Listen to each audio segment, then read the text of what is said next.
I love the game of basketball, but I can't lie. My favorite part about the game, storytelling, behind the scenes, the narratives, all those stuff added with the game itself, to me, make it the most enjoyable for an NBA fan. Right now, there's many storylines in the NBA going on. The one that catches my eye the most is involving a team in OKC.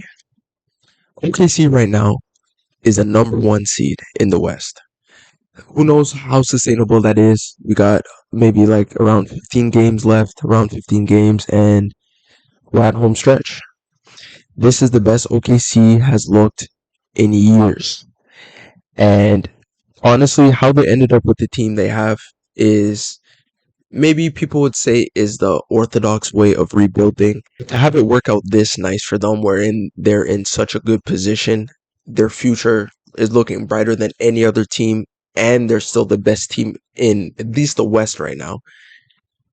Kind of makes no sense. How did they end up in this spot? And that we have to thank the LA Clippers. Because right now, OKC have the chance to do the funniest thing.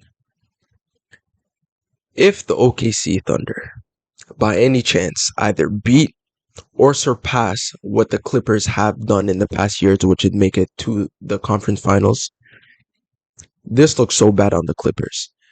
But to add context, we have to bring it back to 2019, when honestly the NBA world flipped on its head. Kawhi Leonard, being a free agent, plans to leave the Raptors for the Clippers. Why would he leave a championship team, the team he just won with, to go to the Clippers? Clippers roster isn't looking the best right now, but he had other ideas. He wanted to get to LA any way possible. He said, "Hey, my boy Paul George, bring him along with me, and then you guys can sign me." So the Clippers obliged. The Clippers gave away Shea Gilgeous-Alexander, Danilo Gallinari, and many first round picks. And OKC had not looked back since. The Clippers, you would have thought that Paul George, Kawhi coming off of Finals MVP season, Paul George third in MVP regular season voting. You would think that there's nothing that can go wrong, but in the year 2024, the most they can say they have won is a conference finals. And not even from the help of Kawhi, which was injured in that playoff run, but that is the best the Clippers have done in the 4 years' time they had. And most people would say that they have been a disappointment. Not for any of the play, mostly because of injuries and stuff like that, but at the end of the day, Clippers fans, the Clippers organization, they made this trade thinking that NBA Finals, championships was maybe the minimum they would get, and they only have one conference final run to show for it. I don't know in the end if the Clippers are happy with the trade looking back on it, because maybe the last 1-2 years that you would really say that Paul George, Kawhi running the team, that they're like one of the best duos in the league. I don't know. I feel like the Clippers are kind of at the end of that run right now. They re-signed Kawhi, have not re-signed Paul George yet, so that's incoming. Who knows? Maybe it all depends on this playoffs right now. But at the end of the day, as a 2024, that's all they can say. The team that they did business with, OKC, they got back without the knowledge of the Clippers and their fans, because ain't nobody could have seen this progression that Shea has done over the past maybe 2 years. He really has been a superstar, but they got right now top 2 MVP player right now. They have second in rookie of the year, and they got what's it called, last year's second place of rookie of the year. They were able to get Jalen Williams from one of the draft picks that the Clippers gave out. They got Chet from just being a bad team, from waiting it out. They got Shea just like that. And now the OKC are a problem. A real problem. And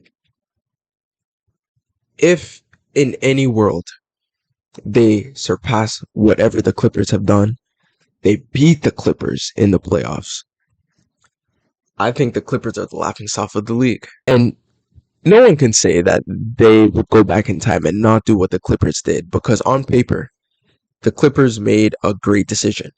Paul George and Kawhi teaming up for the next foreseeable future. I don't blame them. I can't be surprised that they seen all the positive stuff that they could have imagined could happen with these two. Sadly, it just hasn't panned out. Injuries, the team they had around them, all these reasons for why somehow they just have not went over that hump. And now the team that they really took everything from this team, they are looking more promising, which really should not have been the case, but it is. So now, if OKC get anything from this year, anything from this playoffs, the Clippers are honestly the laughing stock of the league. They can't hold that down. They can never reverse the decision. They can't even make changes now to rectify the decision. They made their bed, they gotta lie in it. Maybe they're lying in it too long, but let's see. This gotta be the year. They added James Harden somehow, and this is really their last chance. I would say their last chance to make a real titles push with the team they got now. If they flame out, I can't see Paul George staying with this team. They have so much to lose if things don't go well. And you look at the other team, OKC, they're legit the best team right now in the West. The harder conference, they're the best team. They, in the whole NBA, have the best future. I can't I can't fathom how much they won this trade in the end. But again, this 2024 playoffs can change everything. But right now, how it looks, OKC has a chance to do the funniest thing. I hope they see each other in the playoffs, because that would be a series that honestly everyone would love to see. Just for that narrative alone, it would make the games 10 times more enjoyable. How they would match up against each other, who knows, because OKC has the edge in the season, but I would love to see that series personally. I hope we get it. But Clippers fans, if I was one of y'all, I wouldn't be upset. I'd just be disappointed. But OKC, if I'm one of y'all fan, I'm to the moon. I'm buying all those three-man shirt, my big three now, for who knows how long. I'm buying all their jerseys. I'm seeing if I can get a season ticket, because those games are gonna be good, man. Y'all a good team.